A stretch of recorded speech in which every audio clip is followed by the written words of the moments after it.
How to see your Instagram subscriptions. Hello everyone, I am Bishaka and welcome to our channel. Now let's get right into the tutorial. Firstly, go ahead and open the Instagram application on your device and make sure you are signed in, and if not, then go ahead and sign yourself in. Now, tap on your profile icon on the bottom right of your screen and further tap on the following option you see there. Now go ahead and tap on the subscriptions option you see there on top, and now you will be able to view all your Instagram subscriptions along with suggested subscriptions and suggestions regarding the creators you follow.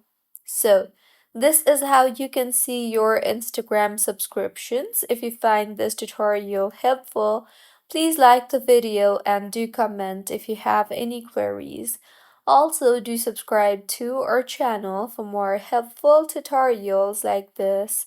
See you on the next one.